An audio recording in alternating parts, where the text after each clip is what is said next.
Revolutionary greetings, comrades. Our apologies. Our team did not prepare notes for this Red Sunday.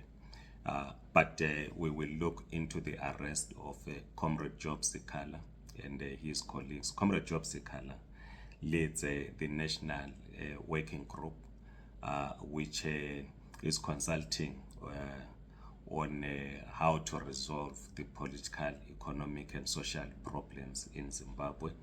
They were having a meeting in Mudare, in Manicaland province. That meeting was disrupted. 40 of them were arrested and later on released. We understand that the purpose of arresting Comrade Job Sikhala and his colleagues was simple to ensure that the meeting does not happen. This, we are told, was a strategic meeting. So the state did not want the strategic meeting to happen.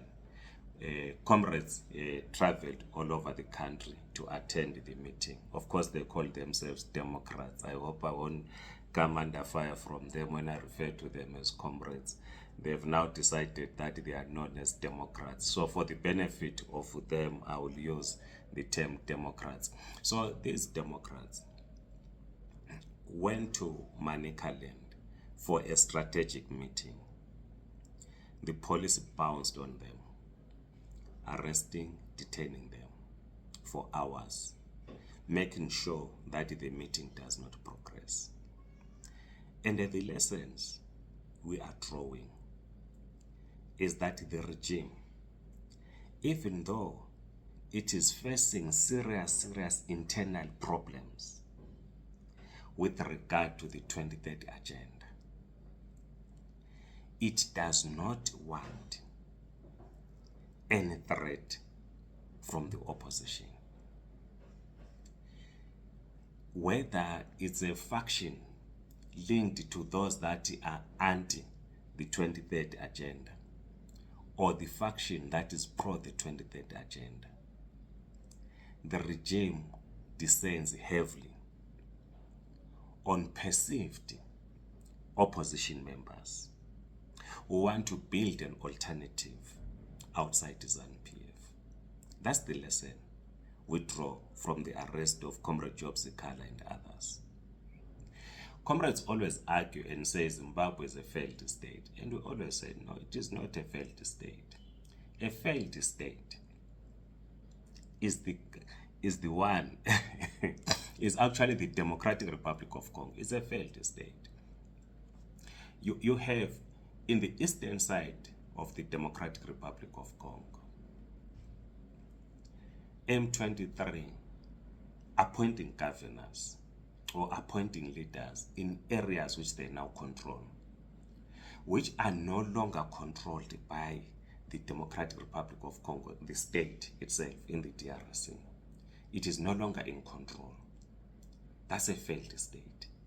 It can no longer collect taxes in those regions that are now controlled by M23.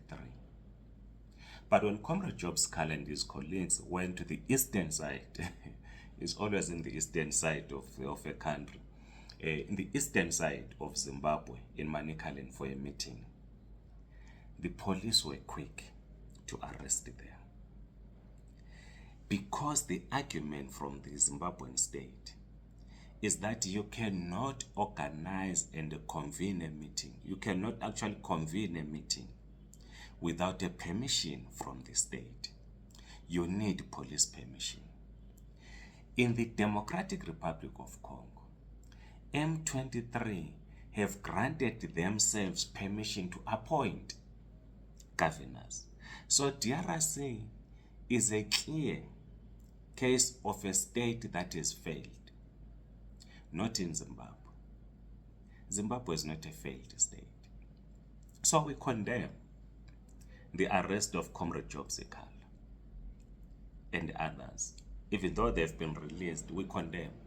Because it is not about, we should not be celebrating that they've been released. We should be mourning that the strategic meeting that was to happen did not happen. You can think of the costs involved in bringing comrades or Democrats from all over the country to gather in Manica Land only for them to be arrested without having the meeting, because the meeting was to adopt key resolutions which were going to help in growing the organization. But this did not happen. So we condemn that in the strongest terms. That Zimbabweans, irrespective of political affiliation, their freedom provided for in the constitution, that they should assemble. We have a right as Zimbabweans to assemble, to conduct meetings, to do door-to-door campaigns, is provided for in the constitution. So this notion of the state interfering in opposition activities must come to an end. But this also must be a lesson to all of us that our objective, as we said in the previous video, is to dismantle ZANUism as a political, economic, and social ideology.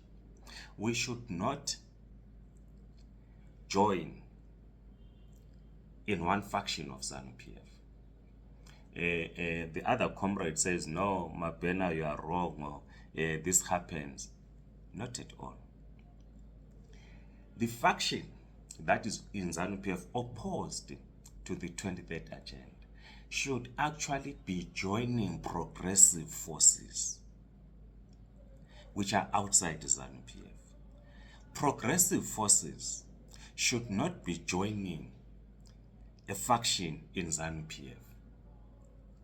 It is time that the faction that says we are indeed opposed to the 23rd agenda pulls out of ZANU-PF and they join progressive forces, not progressive forces joining a faction in ZANU-PF. My dear comrade Mbizo Forum wrote recently, says, commenting on what we are discussing, he says, no leadership, you are saying we should draw lessons. I'm saying learn to draw lines. There is a section of ZANU saying no to constitutional amendments to the constitution to allow for the extension of presidential term limits, and a lot from outside ZANU, including Sisicho Kanjalo. That doesn't mean we are advancing or supporting that ZANU faction, but we are merely doing what is right, standing on our own platform, close quote. The point, Comrade Mbizo Forum and the others that we are making is that we are opposed to the extension of the term limit. In fact, we said we will not stand in the streets in carrying placards written in defense of the Zimbabwean constitution, because the Zimbabwean constitution itself is a bourgeoisie constitution. It does not give rights to the working class and peasant. We must reject it, right? So we are opposed to the Zimbabwean constitution. Just to clarify so that there's no confusion on this, we stand by the term limits, right? For now, we stand by the term limits as provided for in the constitution. But we are not opposing the 2030 because we want a government or Mnangagwa to respect the constitution. No. We are saying Emmerson Mnangagwa and his team are not a product of the working class and the peasantry. Their government does not serve the interests of the working class and the peasantry, and we are opposed to the extension of the term limit because the working class and the peasantry have a right to decide on who should be their leaders. Whereas the war vets and others are saying, let us respect the provision in the constitution, allow Mnangagwa to go bring in another person, still under the same constitution, under the same ZANU-PF political system.